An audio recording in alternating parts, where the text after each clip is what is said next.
Kinsay tag-iya sa atong kinabuhi. Kinsay naghatag natog kinabuhi. Unsaon pagpataas ang atong kinabuhi. Wa na kay bao. Kanarong na naggubat nga mga nasod, mutaas pa ng ilang kinabuhi o mubo? Mubo. Igo kag usa ka bala, patay ka. Kanang ingon nila sa mga scientists nga ni anatay global warming, climate change, mutaas pang kinabuhi na to ani. Nga anytime mukalitlag tsunami, mukalitlag linog, mukalitlag bagyo nga porting kusuga, lunop nga porting dagkuas uwan, mulandslide lagkalit, tibuok barangay, tabunan sa landslide, flash floods. Saban, mutaas pang kinabuhi na to ani.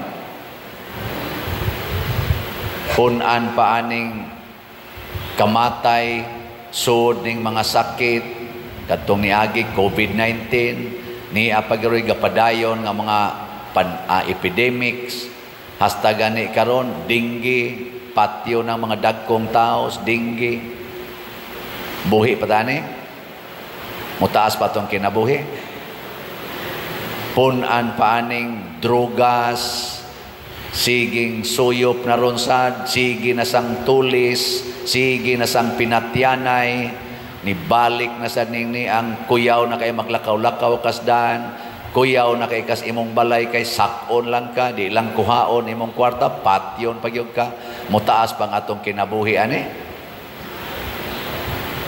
Uy, punan pa aning siging ilog aning kwarta, away ato mga politicians, hasta dinhi simbahan, away, linibakay, way hunong away, musangko pagyus pinatyanay, mutaas pang kinabuhi na to ani.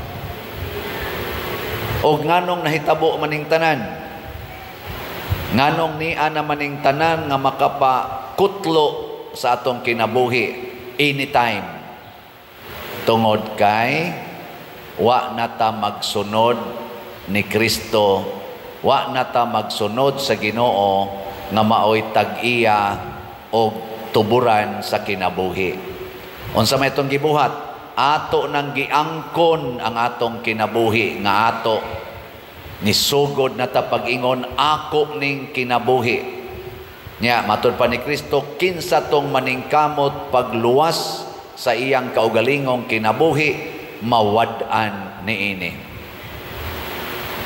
Ana nganong nag-away man ang mga leader sa nasod, apil na dinis atong nasod nganong may hunong away, tungod kay sige silag siguro ay pagpreserbar sa ilang kinabuhi o sa kinabuhi sa ilang kunuhay mga kaliwatan, sumusunod nga kaliwatan. Mo nang di gyud kumubiya aning akong gahom o kining akong kwarta kay para ni sa akong kaliwatan, sa akong kapartido, sa akong mga minahal.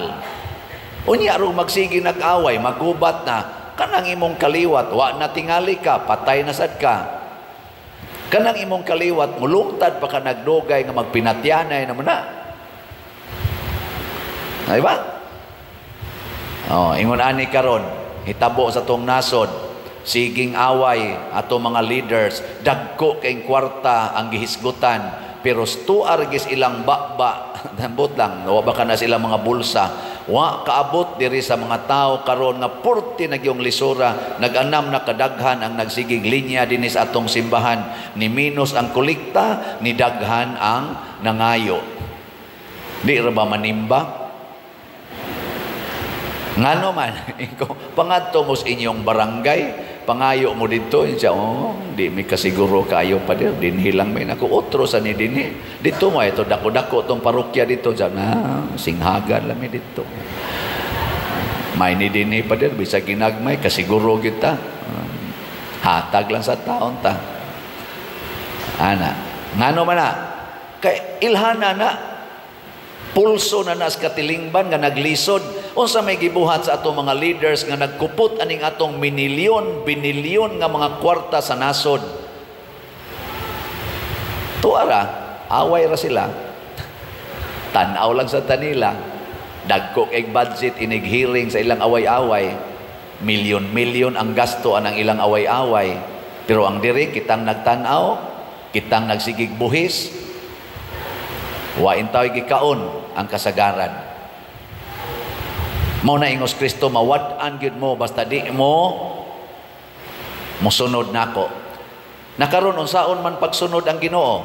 Diri sa unang pagbasa matud pa ni propeta Isaías, isip propeta nga nagsunod sa Ginoo, nahimo siyang kalipay sa katawhan. Nganong nahimo man siyang kalipay kay matud pa niya sa tiyang gisulti. Ito lang gining basahon kay bugo-bugo ra ba ko ani Ebanghelyo. Scripture. Ningon siya diri, gitudluan ako sa Ginoo sa angay kong isulti aron mahibalo akong mudasig niadtong gikapuyan. Daghan na kayrong gikapoy, no? Nya unsaon man pagkuan? Matag buntag gidasig niya ako sa pagpaminaw sa buot niyang itudlo kanako. So ang makapadasig deron sa mga tao nga gikapuyan kanang maminaw sa itudlo sa Ginoo kada adlaw. Mabitan namin yung ang kalan-o namo sa matag adlaw. Dili ra na kalan-o nato nga kana iduom sa baba. Hastasad ang pulong nga mugiya nato matag adlaw. O kung sa may resulta niya nga nagsigig paminaw matag adlaw sa pulong sa Ginoo, niingon dayon diri ay giablihan sa Ginoo ang akong salabutan ug wala ako mosupil ni mobiya kaniya. Gipatara ko ang akong likod niadtong buot mohampak kanako ug ang akong aping ngadto sa mga milagnot sa akong bungot. Wala ko ilingiw ang akong naong sa nagbugal-bugal ug nagluwa kanako.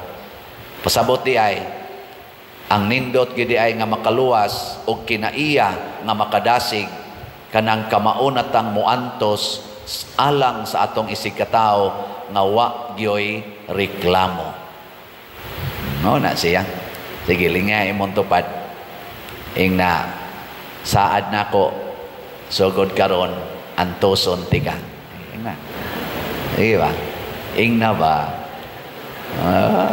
Mga asawa, ayaw na mo pagsigig yaw-yaw sa inyong bana, antosa, hilom lang, kanang inyong bana, mugaan dayo na. Gikapoy naman nagpaminaw sa inyong yaw-yaw tingali, mugaan dayo na ang ilang bation, di ba? Oh, di ba? Ana na. Kamo sa mga bana, siging inom, siging sugal, mamabay, pagyud usahay, ihunong na ninyo, antusa, kalimti na, antusa, nga di na kamubuhat ana. Tanawa, di ba, imong asawa, mugaan din ng iyang bation, no? Magsige na nagkanta-kanta o, give thanks to with a grateful heart. Ana na. Oh, pero karon sige pa ka nang imong bisyo kay tagbawon gani akong kaugalingon, ako ning katungod, ako ning kalipay. Ang imong asawa kusmod kay ignaong, ang imong mga anak luspad sa kaignaong. Ana, mag-inantosay ta. Nya ang ato yung unang antos ayaw gyud higugmaan ng kwarta. Ang hinungdan ron sa dagko kay kagubot sa atong kalibutan kana gyung kwarta. Nya tigumon gid natong kwarta kay haron kunos atong future. Ayaw muguba na sa atong kinabuhi ang kwarta basta imo na nang tigumon. Kanus ama na makahatag og kaayuhan sa kinabuhi, ipanghatag ang kwarta. Panghatag yun. Ang laki. Maunay gitawag og buhat sa pagtuo. Tanawa sila si San Francisco de Assisi nga perting nindutag pagtuo, sila si San Roque, Mother Teresa of Calcutta, sila San Agustin, San Ignatius of Loyola, Saint John Bosco, San Fernando el Rey, ug uban pang hapit tanan mga santos. Unsa may ilang gibuhat sa kwarta? Ilang gitigom, ilang gi panghatag. Ug unsa may ilang nahatag sa kalibutan? Kadaot, kasakit, dili, kalipay, kaluwasan, kabag-uhan, kalinaw, kahiusa. Tanawan ning na nag-ilog sa kwarta karon, nya naggamit sa ilang kwarta o gahom, naggubat, purti na daghan nagpatay. Tanawan ning atong nasod nga ato mga leader sa simbahan o sa gobyerno, siging ilog anang kwarta, way hunong atong lalis, gubat, aning bakba, gugubat o sahay pusil, aning ato mga pinatyanay, inambusay, naalagyapon hangtod karon. Di ba?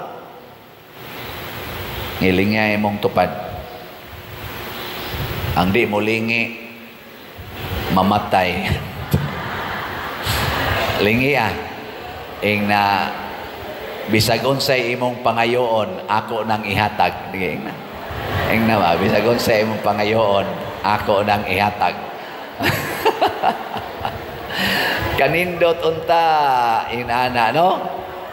Matod pa ni Santiago, St. James sa atong famous kay ni iyang letter chapter 2, James chapter 2, ningon diri, unsay kapuslanan kung ang usa ka tawo moingon nga siya may pagtuo apan wala siya ay mga maayong buhat, makaluwas ba kaniya ang iyang pagtuo? Dili gayod. Ang pagtuo nga way buhat unsa man, patay. Patay. Daghan kay dinhi nga nimba dili mo buhat. O unsa may buhat sa pagtuo, una, muantos ka para malipay imong isig katao. Ikaduha, muhigugma ka sa imong isig katao. Nya bunga sa gugma, mutabang ka, manghatag ka sa imong isig katao. Kita dinhi naningkamot kita nga kanang tanang kwarta nga inyong ihatag ato ginang ipaambit sa panginahanglan sa simbahan. Dili maingon ani ang atong simbahan karon diha sa grounds, dinhi sa atong building, atong kumbento, kanang atong gipanghimo ngadto sa mga kapilya, tukod tag mga balay sa atong mga way balay, klaro atong mga kaigsuonan, mutukod pagitag padayon, nakatabang patangadto sa laing mga parokya sa atong archdiocese, kanalang kapilinya di Fatima, nindot na kay na minilyon ang atong gipang-share ngadto nila. Og dili na maingon ana kung ang inyong leader dinhi hangol pagkwarta. Kay kung isud ko na sa akong bulsa, mga dol-dool na magina 300 million ang atong nadawat dinhi tanan, og isud ko na sa akong bulsa, kuwang kay na. Kuwang. Di na kapuno sa akong bulsa kung ako ginang isod. Bisan pag moabot nag 300 billion, di na kapuno sa akong bulsa. Pero ako manggisiradan akong bulsa, ako sang gisiradan ang akong gugmas kwarta, nahitabo yun, no? Mo na magampo ta ng ato mga leaders sa gobyerno o sa simbahan, tibuok kalibutan, di na unta mahigugmas kwarta, mahigugma unta sa panginahanglan sa atong katilingban, sa panginahanglan sa atong katawhan. Dili unta nila punon ang ilang bulsa, makahinomdom unta sila nga kanang ilang bulsa busluto na, di na masudlag kwarta, muagi ra ng kwarta diha, di gid na mapuno.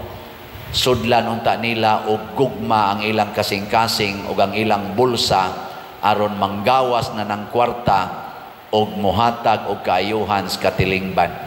Nya ang tanang tao makaingon dayon, maglakaw ako sa atubangan sa Ginoo sa yuta sa mga buhi. No?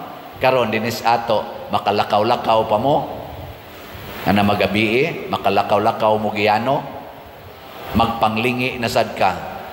Niagi man tag pipila ka tuig nga maglakaw-lakaw ta nga di na kay ta mahadlok ang mga taxi drivers mo drive magabi, di na kay mahadlok sa tulis. Usahay gani ang mga batanon sige anag cellphone, anhas sakyanan, anhas daan, okay ra kaayo. Pero niagi sa tag panahon nga mag-ana kag cellphones daan, kaliton lang kag labni og reklamo kagamay patio dayon ka. Nya nisugod na sagbalik karon. Di na ta kalakaw sa atong katilingban sa yuta sa mga buhi kay hadlok data basig patyon ta.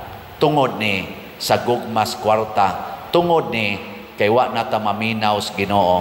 Matud pas Ginoo ni Kristo sa atong ebanghelyo, kung mosunod mo nako, kalimti imong kaugalingon. Mga igsoon, mangampo ta ng atong katawhan, labi na atong mga leaders, mosunod na gid sa Ginoo. Way laing solusyon aron munindot ang kalibutan, mutaas ang atong kinabuhi nga malipayon og malinaon kini ragyong pagsunod ni Kristo.